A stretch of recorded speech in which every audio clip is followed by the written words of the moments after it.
Hello Stellars! Welcome back to Tartala Page. My name is Joyce. Sa mga bago sa akin channel, welcome sa inyong lahat. Meron tayo ngayong love horoscope para sa ating mga Capricorn, Sun, Moon, Rising, and Venus signs for the month of October. At alamin muna natin ang overall love energy nyo gamit ang Lenormand, and then babasahin natin itong mga tarot na nakalatag dito at ika-clarify din po natin sila. So, start natin sa inyong overall love energy. So, meron kang heart and clouds. Okay? Oh, Capricorn. Alam mo sa sarili mo na merong pagmamahal dito. There is love, no, dito sa connection yung dalawa. May unconditional love, no? Yun yung nakikita ko, parang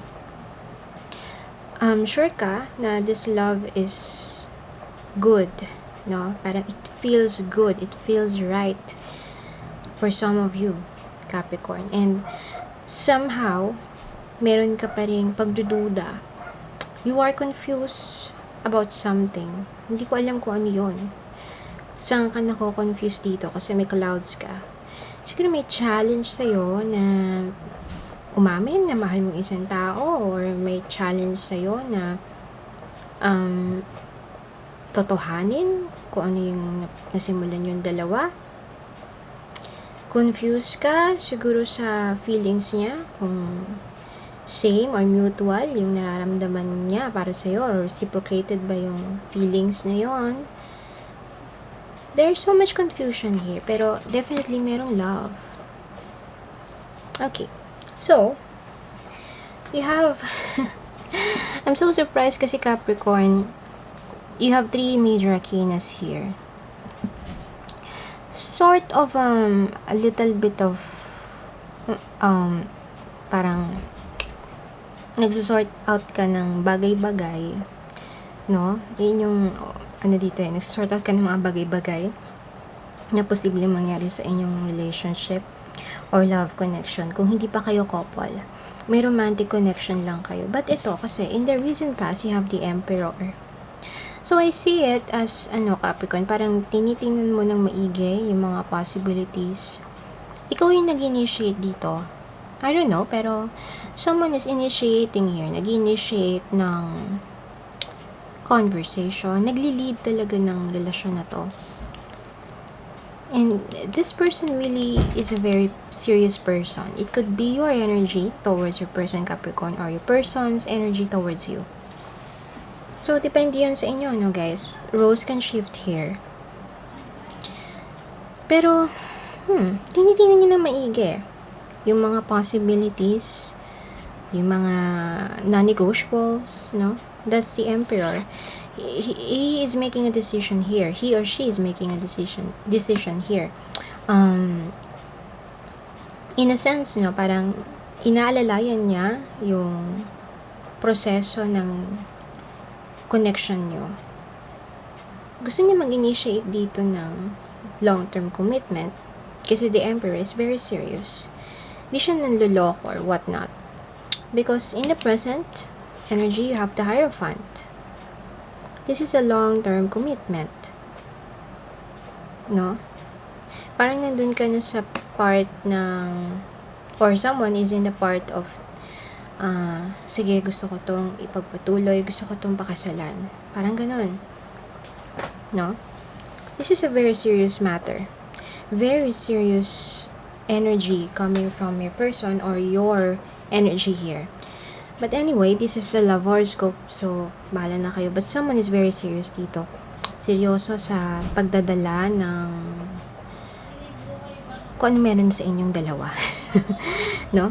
And in the near future, you have the Strength. This is a very unconditional situation. Love, no? Ito yun. No? And I have a feeling na hindi siya naghahanap ng bagay no? Hindi siya naghahanap ng ibang bagay sa'yo, or kaya ka lang niya gusto kasi may gusto siyang mangyari sa buhay niya, no? But this is a very serious attraction here. A serious matter.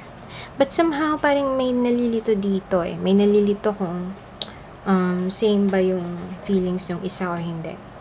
no?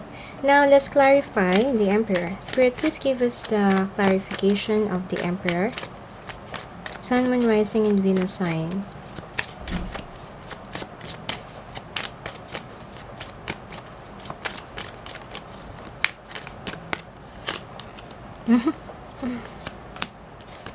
Okay, yes, definitely.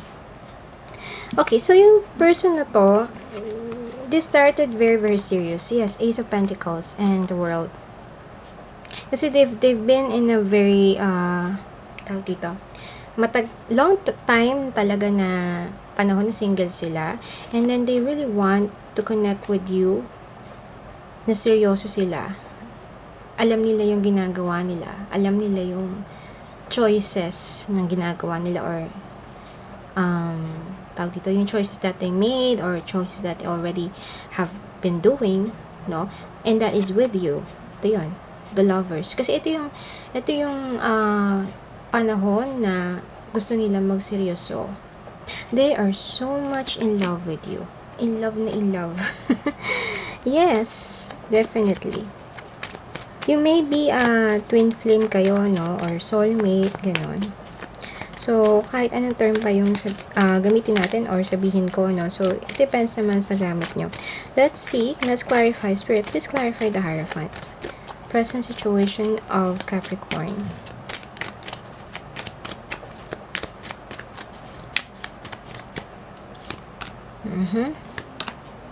Oh, yes. Okay, see. Ito yun eh. Ito yung confusion eh. Parang nag-aantayan kayo dito sa Seven of Pentacles. Pero yan, marami na kasi siyang na-invest sa'yo talaga eh. Meron ng investment. Merong effort na dito na sana hindi masayang, ano. Wag naman sana. Because the love offer is here. The Page of Cups. This is a very serious thing, no? Kasi matagal siyang nag-aantay or matagal niyang inaantay na may mangyari sa love connection or sa buhay nitong person na to, Capricorn. It could be your energy na you've been waiting for something to happen, na may love offer ka, but there's at war talaga, no? Hindi nag-agree yung mind and heart. So that's where the confusion is at place. Kasi yun, may clouds ka nga dito eh. There's a challenge. Okay, let's clarify the strength. Spirit, please clarify the strength. I'm sorry about my Shih Tzu. Lagi siyang gano'n. Okay. 2 of Wands, 9 of Wands, and the Sun. Wow. Wow, Capricorn. So, may 2 of Wands ka. This is a major decision. Kasi, ito yung unconditional love na ino-offer sa'yo. There's lots of compassion.